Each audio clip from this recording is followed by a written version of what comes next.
So last week we talked about Jesus in the temple. We talked about him spending the day in Jerusalem and what he did, his activities in Jerusalem. Today, he's going back to Jerusalem.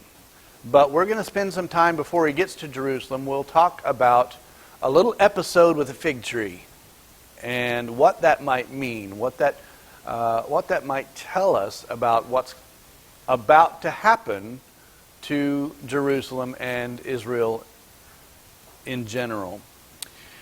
The fig tree has always been used throughout the Old Testament as a picture of health for the nation. Not just practical physical health, but also spiritual health. We see throughout the Old Testament stories, Psalms,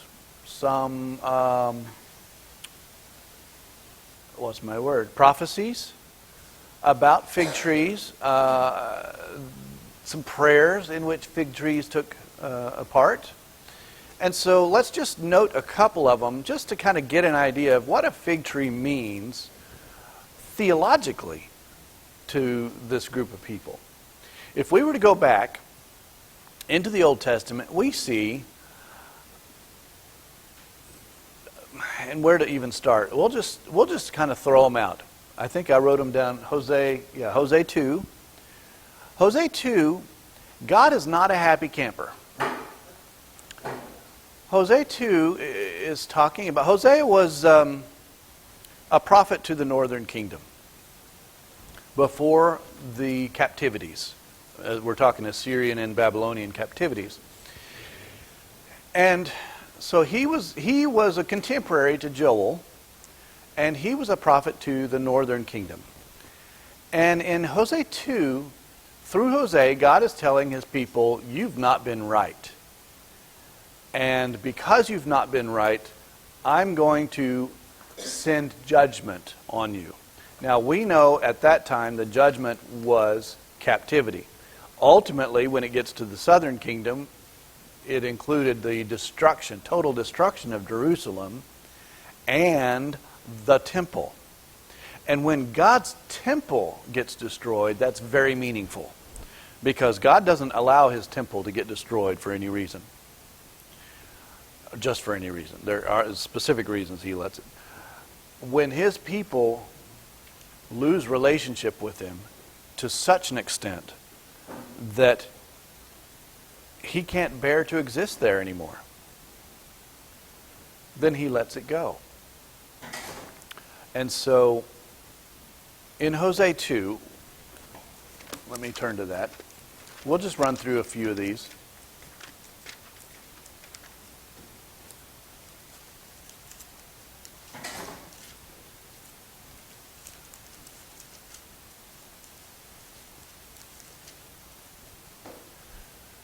Verse 11, God's upset. The northern kingdom is still, I'm going to say worshiping. They're still going through rituals. Now, many of their rituals are not even devoted to God, to Yahweh. But they're going through rituals, even if they were supposedly devoted to Yahweh. They're empty. They're meaningless. There's no relationship there. And so God says, I will take away all her celebrations, her yearly festivals, her new moons, her Sabbath days, all her appointed festivals. What does that mean? God's going to remove the essence of the religious relationship, the temple, the law itself. Because, and we see this in prophets throughout the Old Testament, God will say, I despise your sacrifices. Yes, you're sacrificing.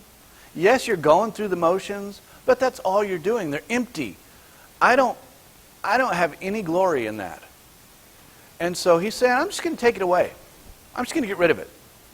Verse 12, I will ruin her vines and her fig trees. There's the essence of where we were thinking today. I will ruin her fig trees, which she said were her pay from her lovers. I will make them a thicket, and wild animals will devour them.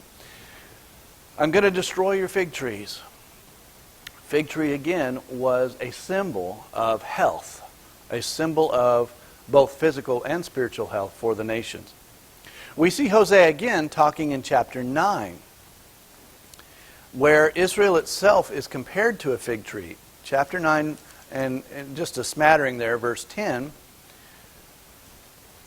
When I found Israel, it was like finding grapes in the desert. When I saw your ancestors, it was like seeing the early fruit on a fig tree.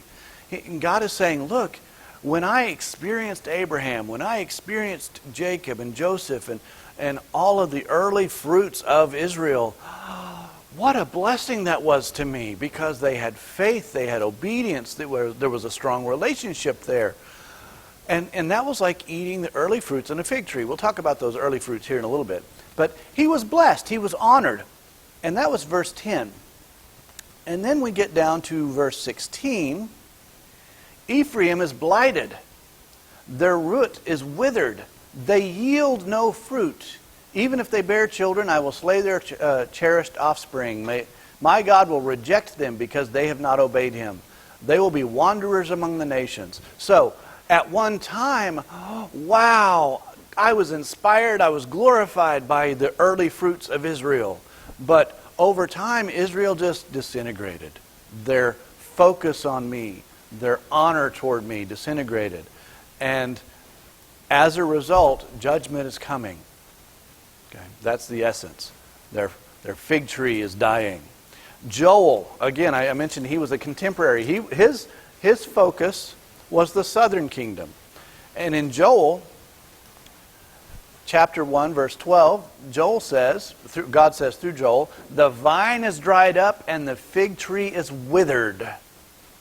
All the trees of the field are dried up. It's a picture. Look, there's no fruit here. You're not bearing any kind of glory to God. Your fig tree is withered. Habakkuk recognizes the decline of Israel. He issues a prayer in Habakkuk 3. And he knows that Israel has gone down. He knows that God has yielded judgment on Israel.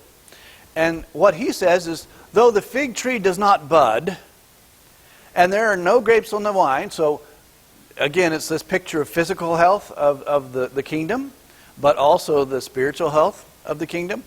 I will rejoice in the Lord. I will be joyful in God my Savior. He says that the fig tree is already dead. I get that. I see that. But even despite that, I'm going to honor God. I'm going to praise God because he's the one who sustains me. So Habakkuk really understood that. Haggai, in Haggai 2, says, whatever they do, they meaning the Jewish people, whatever they do and whatever they offer there is defiled. Now, give careful thought to this from this day on. Consider how things were before one stone was laid on another in the Lord's temple. Now, we're talking about the building of the second temple after the return to Jerusalem. Consider how things were with the building of the temple. How was life? How was the energy? How was the love for God at that time? But then he says, down in verse 19, until now the vine and the fig tree, the pomegranate and the olive tree have not borne fruit. So, despite this returning to Jerusalem, despite this exuberance of welcoming back to the homeland, there was no fruit for God there. And the fig tree, which is one of these little pictures, never bore fruit. So that's just a smattering of examples of using the fig tree as a picture of Israel or as a picture of health of Israel. So then we get all the way to Matthew. Jesus is coming back into Jerusalem after spending the night at Bethany. Remember, he left Jerusalem, and it's just a hop, skip, and a jump over the hill, basically, to Bethany, where Lazarus, Mary, and Martha lived, and so that's where he stayed the night. So now he's going back into Jerusalem, and lo and behold, he sees a fig tree. Now, both Mark and Matthew, actually Mark tells us very explicitly that it's not time to yield fruit yet. But both Mark and Matthew talk about this fig tree having leaves. I don't know enough about fig trees to have some personal experience with them, but what I've read and what I've heard is a fig tree can bear early fruit, sometimes as early as May or June, but that fruit is left over from the prior year. It survived the winter, and it can, I guess, produce early. And usually the tree does not leaf out at that point. But it will leaf out, and once it does leaf out, that's the new growth, and then it will have a summer-autumn harvest that is this current year, the new year's harvest. So it will actually potentially have fruit, an early fruit, and then it will have a later fruit based on the years. And actually we read in some of those verses, talked about the early fruit and how like Jerusalem was like the early fruit, Israel was the fathers of Israel, Abraham, Isaac, Jacob, Joseph, all of those were like the early fruit and the honor that they gave God. But the later fruit just didn't come. The tree bore no fruit. Well, in this case, Jesus sees a tree. Mark kind of implies that it's from a distance. He sees that it has leaves on it. Now, there are a couple possibilities. Jesus could have been looking at this tree and expecting the early fruit. Because, generally speaking, if the tree bears early fruit, it will also bear fruit in its season, in this current season. And so the fact that it had leaves on it implied that it was ready and raring for the season. So he could have been looking for the early fruit. Or some people say this particular tree, because it already had leaves on it, was an early bloomer. And so it held the promise of fruit. But when he got to it, there was no fruit. And so let's just read the passage right quick. He's on his way back to Jerusalem, verse 18, chapter 21. Early in the morning, as Jesus was on his way back to the city, he was hungry. I'm not sure that hungry is meaningful here. He might have been hungry, or he might have just wanted to make a point, or he might have thought, how many of us, we don't really need to eat. We just see a grape and we're like, oh, that looks really good. So we don't know what the essence is, but Mark tells us he actually saw it from afar and went to it, was drawn to it. So he was hungry. Seeing a fig tree by the road, he went up to it, but found nothing on it except leaves. Then he said, may you never bear fruit again. And immediately the tree withered. Why, how unfair. How terrible. Why would Jesus do that?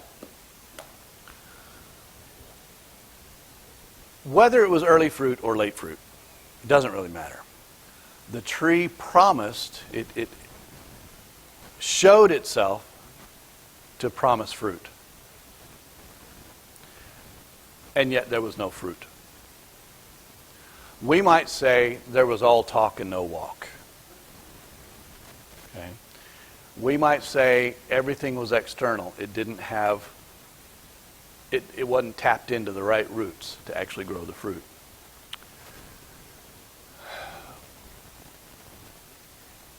It's important to remember that when the gospel writers bring something out, it wasn't just an episode in the life. There is usually meaning behind it. Jesus saw this fig tree. He saw that it had no fruit. He saw that it should have fruit, not because it was in season, because it wasn't fruit season yet, which was really a surprise that it had leaves to start with. But it had leaves, so it promised fruit. Fruit wasn't there. What a picture of Israel. What a picture of the Jewish people. Not all Jewish people. We have to remember, Jesus' disciples were Jewish, but specifically the Jewish leaders.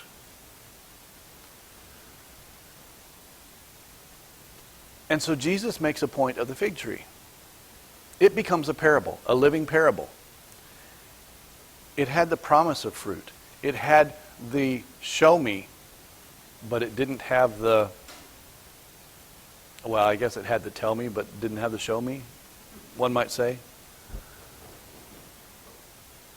Just like the religious leaders. They would wander around in their religious garb, the phylacteries on their heads. They would say prayers all the time in the street corners. They would go to the temple and do their duties, but it was all empty. It was all external. What you saw was not what you really got. Remember, we had a lesson on that, WYSIWYG. What you see is what you get. The religious leaders were not WYSIWYG. Just like the fruit tree, this fig tree. And so, the parable here, Jesus curses the fig tree and it withers. What's going to happen to Israel, to Judah, to the Jews, to Jerusalem, to the temple? It will be destroyed. A little bit of forecasting. So we have in the Old Testament this idea of the fig tree and the picture of the fig tree as the essence of health, whether good health or bad health. Here in the New Testament, we have a picture of a fig tree. And Jesus' response to this fig tree gives us an understanding of the health of the nation, the health of the religious spirit of the nation, and eventually the judgment of God. It's very important, I think. It's an important lesson because what it does is it begins several chapters worth. We're coming into it. Matthew 21, 23, 22, 23, 24. Talking about the destruction of Jerusalem. Talking about God's judgment. In fact, one of these passages we read, if you read just the next verse, it says something like, and the Jews should really be scared. Well, I want to say this here. The Jews should really be scared. Because if they really acknowledged what they saw, they ought to be out of their minds going, whoa, how do we stop this? But some of us are hard nuts to crack. Hard-headed and hard-hearted. So, this happens to this fig tree. And everyone says, well, the disciples saw this and they were like amazed. How did the fig tree wither so quickly? Now, some people say it wasn't really a question. It was like amazement. Sometimes we say, wow, that happened quick, didn't it? But whether that was a real question or just a hypothetical question, Jesus replies and responds this way. Truly I tell you, if you have faith and do not doubt, not only can you do what is done to the fig tree, but also you can say to this mountain, go throw yourself into the sea, and it will be done. If you believe, you will receive whatever you ask in prayer. Haven't we seen this before? Didn't Jesus already say this? If you remember back in Matthew 17, we had just had the experience of the transfiguration, and they came down from the mountain, and the other disciples were already down there because they didn't get to go up, remember? And they couldn't heal the demonic boy. And then they said, why couldn't we do it? And then Jesus goes into this conversation about them having little faith. And if they had faith even like a mustard seed, they could move mountains. They could say to this mountain, get up and move to the sea, or get up and move. So we've seen this conversation before. Moving mountains. What does that mean? Is Jesus actually practically saying, if you just had enough belief, you could tell that mountain right there to move and go? You see the Dead Sea down there? Because they could see the Dead Sea from probably where they were. Okay. Move down there. And that mountain would just move. Is that what he was saying? I got a head shake. Don't think so. It was common in rabbinic teaching to talk about moving mountains. In fact, there were rabbis. There were very honored teachers, very honored people in society that were called mountain movers. These were people who were viewed to have great integrity, great knowledge, profound wisdom. These were the mountain movers. Sometimes we might say today movers and shakers. Okay? It was a terminology, and Jesus is saying, if you have the belief that you should have, you it's unfathomable what God can do working through you. This little thing with this fig tree, pish posh. That's nothing. Okay. In fact, let me see. How did I put it? I like this. Expositor's Bible Commentary says that belief. Last time we talked about faith. When Jesus talked about this before, he talked about faith. Belief is very similar. Belief usually has a little bit of action behind it. Faith often does too. It's faithfulness, not just faith, active faith. Belief is the same way. It's a genuine trust. This is Expositor's Bible Commentary. Genuine trust in God and obedience to and discernment of His will. That's belief. Not just, I believe in God. Even the demons believe. Remember that? And they tremble. Yes. But it requires an action. Wait, did I just say works? There is an action, a commitment, a decision, something that you have to have beyond an acknowledged belief, an acknowledgement. You've got to respond. So, say again? Bear fruit. Bear fruit. Exactly. Yeah. It was more than just profession. It was growing relationship. So, I like that word, belief, and how the Expositor's Bible Commentary talks about belief. So I wrote down, Jesus is saying this: trust in God's power and grow to understand and love God's desires. I think that's a big part of it. Not just the trust in His power. We acknowledge His power. But if you grow in, or you understand His power, if you understand His will, how He works in this world, why He works in this world, and you make it your goal to consider that. Now, we will never completely understand God's powers. He's just way beyond us. But if we make it our goal to aspire to understand God's work, and then we align our desires with that work, can you imagine what God can do through you? That's what Jesus is saying. If your earnest prayer is aligned with God's will, you can not only be a person of influence, you can be a mountain mover.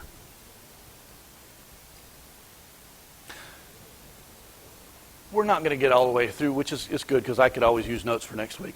So let's talk just a sec. I've never claimed to be good at prayer. It's not my forte. I do it. I try it. I'm so grateful the Spirit knows how to change my mumblings.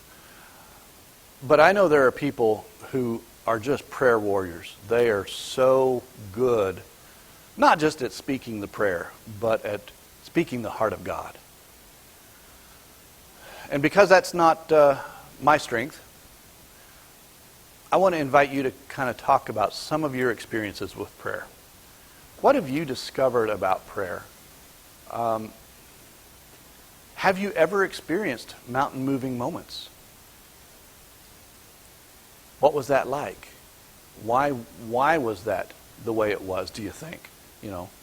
How does belief defined, as we've defined it, work itself out in prayer? Thoughts? Yeah. You were talking about mountains. Mm-hmm. So in mountains, you ever seen the analogy you had, or things that you struggle with? It might be a stronghold or something that you just can't control. And so by your faith and belief that the place of His power can move these mountains. And these are the mountains that He was giving you a thought about. So it could be whatever your situation is. It could be drugs, alcohol, cigarettes, the love of money, or whatever sin you want to put toward it. That's your mountain.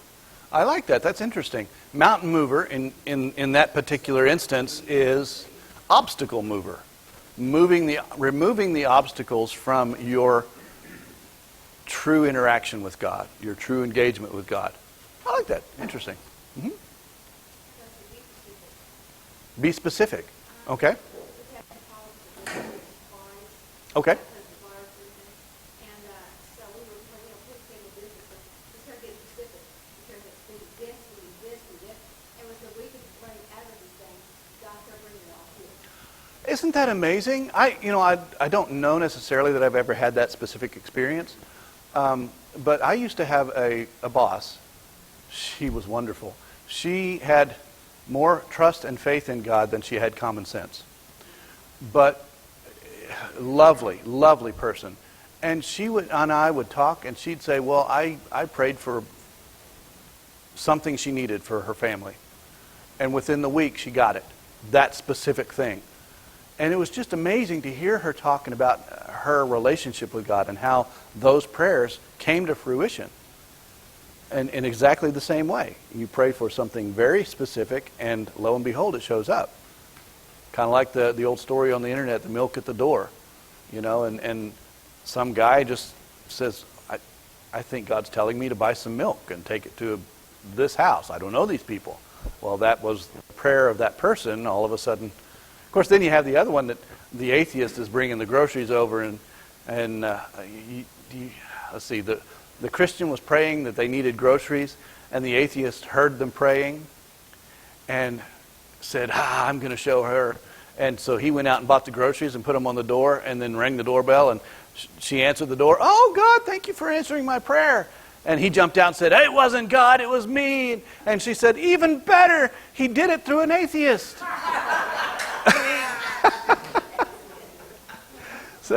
So yes, to be specific about your need, and God can bring that. That's just amazing. I've always, you guys know I have heart issues. I've never really put a lot of, I'm going to say emphasis on it.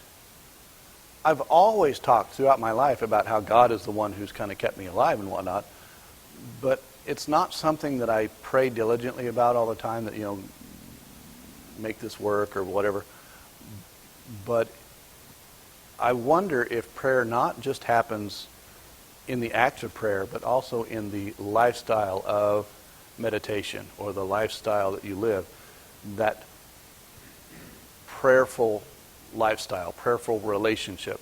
And I think I'm a lot better at that than I am about the, bowing, getting on my knees, concentrated prayer. So I wonder if that's some of it as well. What about others? Any other thoughts on prayer? What about when you prayed for something and it didn't work out? What about if something comes and you didn't even ask for it and you needed it? Yeah, you didn't even know you needed it. Awesome. Thanks. Sometimes we don't know what we need. Sometimes we pray for things we know we don't need, but we still pray for them anyway. Don? I had an incident once where I thought a prayer had not been answered. You thought it had not been answered. I thought it had not been answered. Okay. It was one of these situations. I was auditioning for a particular part, and I didn't get it, but I had prayed for it, and I was certain that God had said, yes, it's yours. But I didn't hear anything back. And then later on, God said, you can still have that, but I want you to do this instead. Instead of doing a normal program, do something else with the church. Oh, yeah. Okay. And then the day that I agreed to do that, it was pretty immediate, I got the notice that I got the part. Wow. Interesting. Huh. I think he waits on us sometimes to figure ourselves out. Yes. That. And,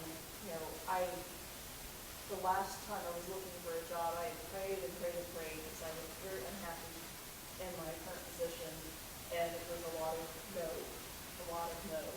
And I finally called up to the point where he's like, why don't you just go work at McDonald's if you're that unhappy? And so I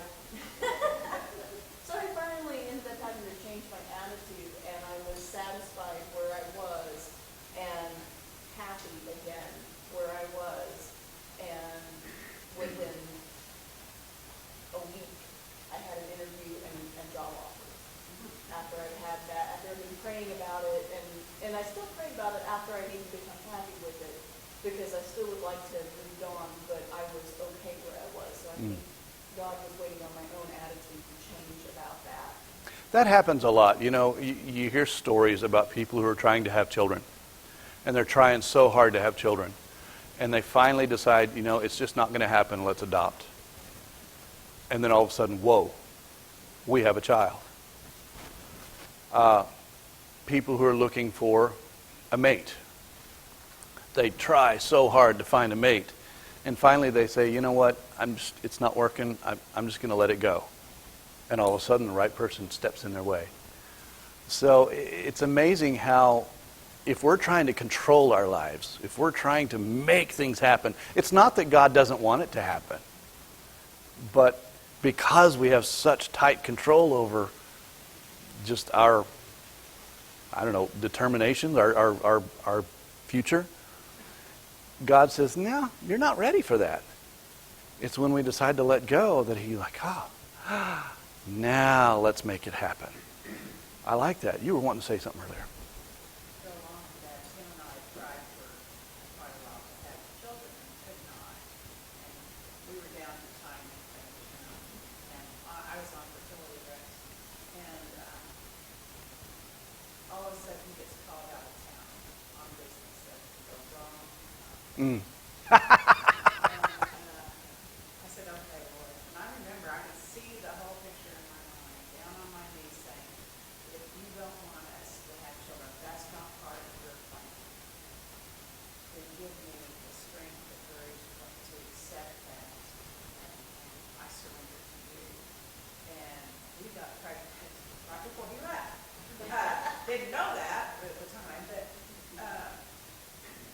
so much of it is he wants you, and I've always heard this, don't pray to get out of a situation until God's used that situation to accomplish His purpose in you, whether it's to accept where you are or what, because He has a plan everywhere He puts you, so you surrender to that, and then when it's time to move on, He'll move you.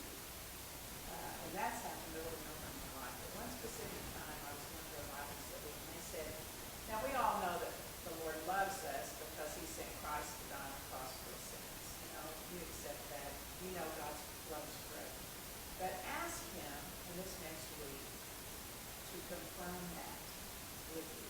Mm. You can think that's kind of brazen. He's already given His Son. Why does He need it? But I prayed that prayer. I asked Him to confirm that. And I'm driving down the road and it comes on. I'm asking for Him to confirm His love for me with a song. And I can't remember what the song is now.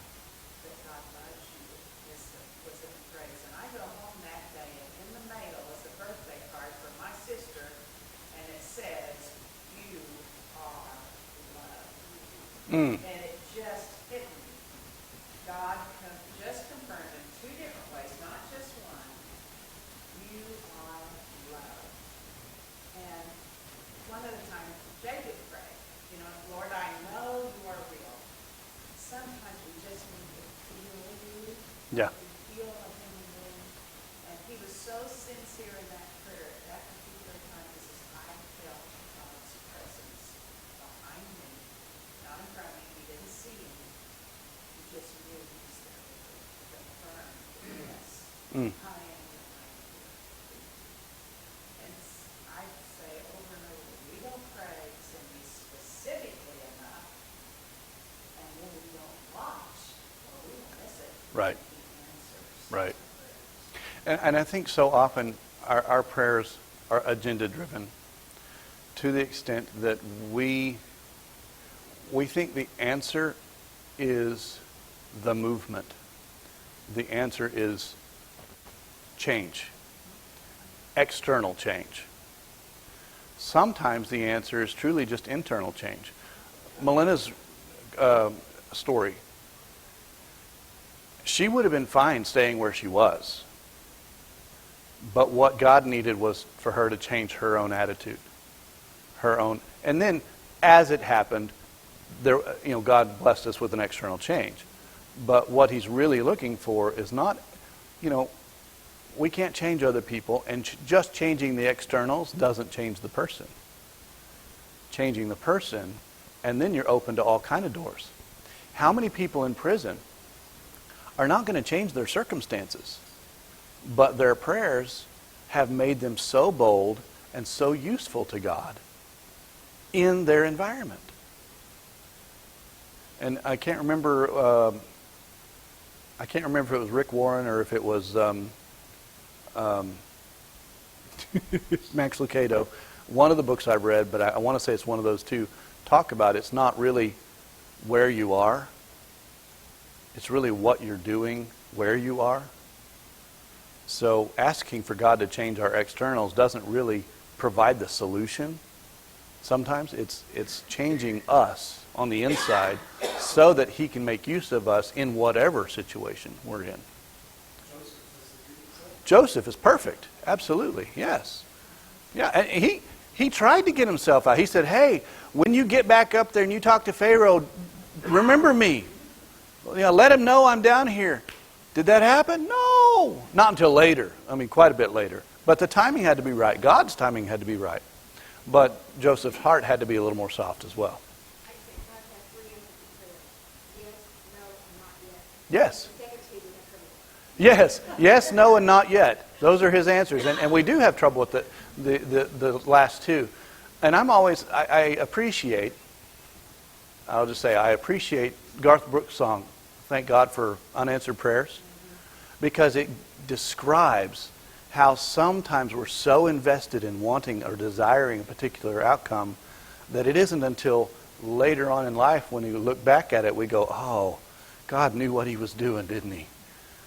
I'm so grateful I didn't get my way. I'm grateful He answered in the way, and in that case, in that song, the answer was no. Even though Garth says unanswered prayers, it was an answered prayer, and the answer was no.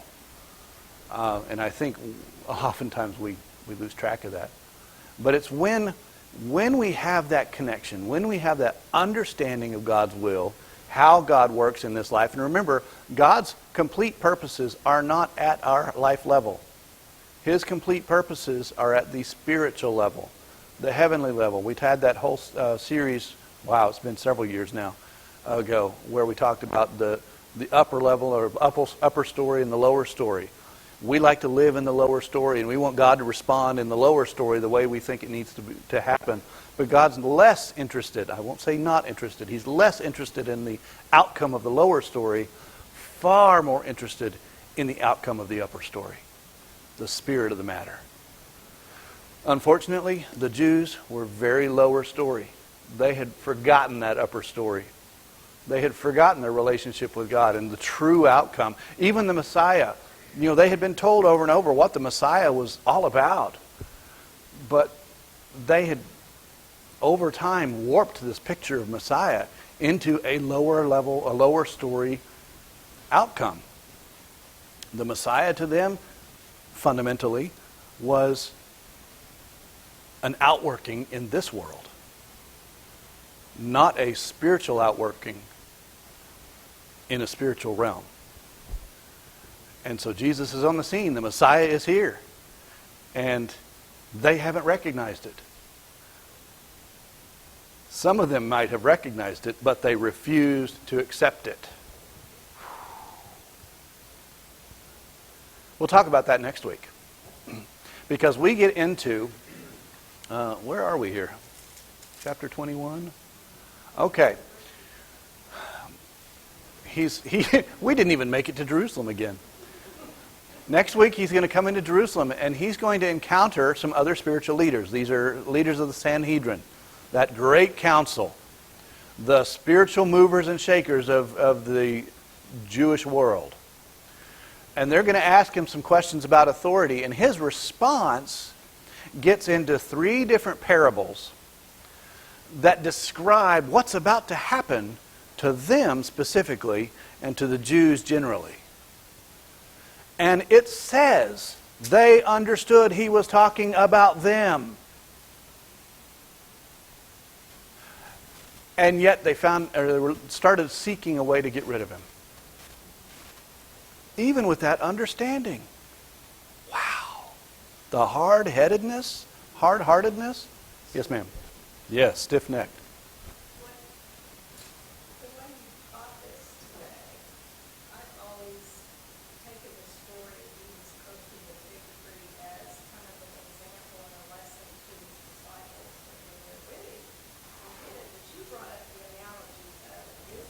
Mm-hmm.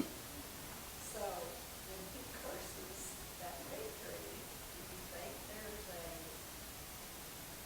was he talking to the whole? I think he was. Yeah, well, they weren't necessarily present. I do think there were plenty of people there that understood what he was saying. Whether or not the Jewish leaders were there. I mean, even now, today, Oh, all of. was this a curse upon Israel? Oh, even as it remains today? Well, that gets into some interesting dialogue. Well, I never thought that until you brought that up. Personally, with my lack of knowledge, I'll caveat that. I think so. Now, we today, and especially the premillennialists, the bunch of even postmillennialists, they look forward to a reawakening, a return to Jerusalem, a return to Israel. But what they're doing is taking much of the prophetic words that were given to John in Revelation and some of what we're going to read in Matthew 24, and they're making it a practical outcome, a physical practical outcome. As of yet, my personal thought is the Jerusalem that's intended is a spiritual Jerusalem, not a physical, practical Jerusalem. So the return to Jerusalem is not something we're still waiting for. That's a huge study, though. And again, I admit I lack some confidence in talking through that. But I do believe that by and large, God is finished with his use of the Jews in the way that he used them. Now, that is not to say that when we get to heaven, there's going to be some nuance there, because it does talk about the gates of Jerusalem. The names of the Jews, that they're founded by the apostles, and the names of the Jews are of each tribe is on the gate. But that could be a real picture of how God has used people in the world. He used the Jews to the extent the Jews let him use them to bring his son into the world. He used the apostles to the extent that the apostles let him use them to bring the message of the Messiah, his son, to the world. Because of that, the picture that we get of heaven is this beautiful realm, this beautiful city that is structured, it's founded upon those men and women who let God use them.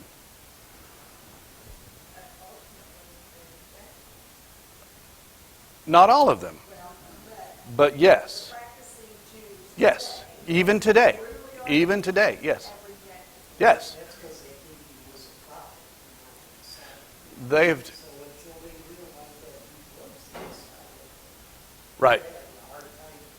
Yeah, I think there's an issue there. They still are not reading God's Son and their salvation from their own texts. Sadly. David was a man after God's own heart. Mm-hmm. And Abraham, there were so many in the Old Testament who walked with God. They Yes. walked with God. The Jews, the Christ's son, did not have, they weren't searching for a heart relationship. Right. They were not truly walking with God. They were bypassing that, so to speak, and going straight to traditions and the law Yes. and whatever, and they missed the heart. Yes, yes, The heart of what it was all about. yes. Now, it's so easy to speak categorically. We know that there were Jews who were honest and who were upright. But by and large, as a nation, as a people of God, they were not. Fundamentally, I think to respond to your question, it just kind of sunk finally into my head. Not the question, just this response. What we're really dealing with is Old Covenant, New Covenant. And Jesus is saying the Old Covenant is withering away. The old covenant is no longer what is going to hold salvation. What is going to hold salvation is the new covenant. We're going to do away. What were some of those verses we read? Even back in the old, the pre-Babylonian era, God will reject them because they've not obeyed Him. They will be wanderers among nations. Well, that speaks today as well. I'll be removing their celebrations, their Sabbaths, their festivals, and ruin their fig trees. Well, they lost their temple. They lost the whole center of all of their feasts and festivals. Well, both in the Babylon times and in 70 AD. And while the Jews have been talking about rebuilding the temple yet again, I think they missed the point. And that's, I think it's been, a lot of these prophecies are practical at their time, but they also reflect the future. Not the far distant future, the future that we can read. And I think those are the elements that Jesus is trying to bring out. Look, this happened before. This is about to happen again. And now that the Messiah is on the scene, now that the new covenant is about to be committed, sealed up, there's no longer a need for that old way of life. And so He's about to, it was what it was, whether they were honest with who they were or whether they weren't honest with who they were. God is now moving it into a time of disuse. And so He's causing it to wither. Sadly, it withers because there was no fruit. Wouldn't it have been great if there were, if they were the ones they were the cross, what is the word, of the world, the crossroads of the world. That's the word. They were at the crossroads of the world. There's a reason God put them there. It's not because the land was lush. It was because it was the crossroads of the world. If anybody had influence on anyone, it should have been them. They should have been the first and foremost to be able to carry the message. And yet they didn't. In fact, they allowed the outside world to influence them. Absolutely. Absolutely. Yes. Yes. The temple is moved. So when we talk about building the temple, you don't want to take away the cornerstone. The cornerstone is all about Jesus, and He is the center of the temple for the whole thing. So in order for us to build another temple, He's not talking about this building. He's talking spiritually. Right. And that for each one of us are a building block that we need to build to make this reality of the New Jerusalem true. Right. Even the conversation about the New Jerusalem and the new temple that God would house, the curtain was torn. God was saying, there is no separation now. I am in you through my Spirit. And so for us to, in a way, for us to hope for something different is kind of telling God that maybe His plan isn't the best.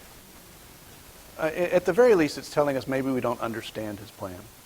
Now, again, I acknowledge my deficiencies in that conversation, but that's just how I feel and my personal thoughts at the moment, and the way that I read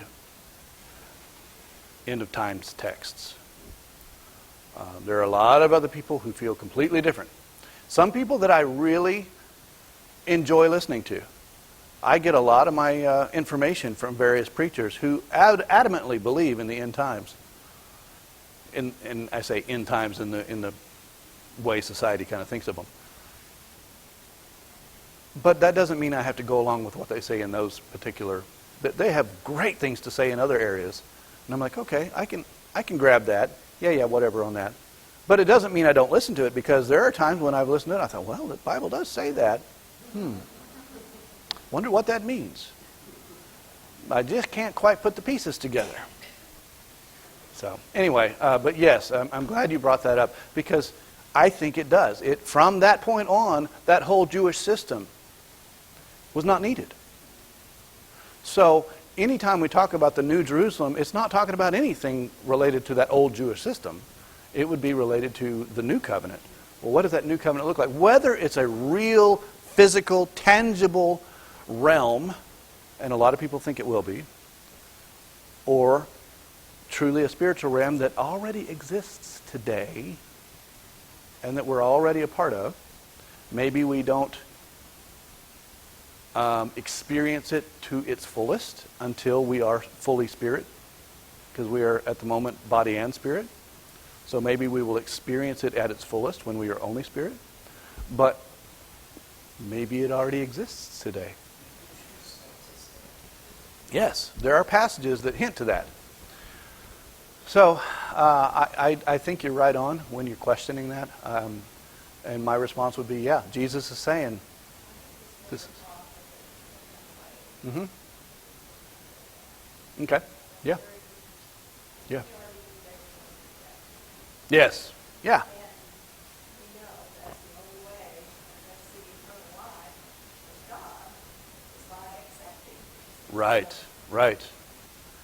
Yes. And the next few next chapters, the next few parables talk about how God is no longer going to use the Jews, or especially the Jewish leaders, and we'll just say the banquet is open to all people.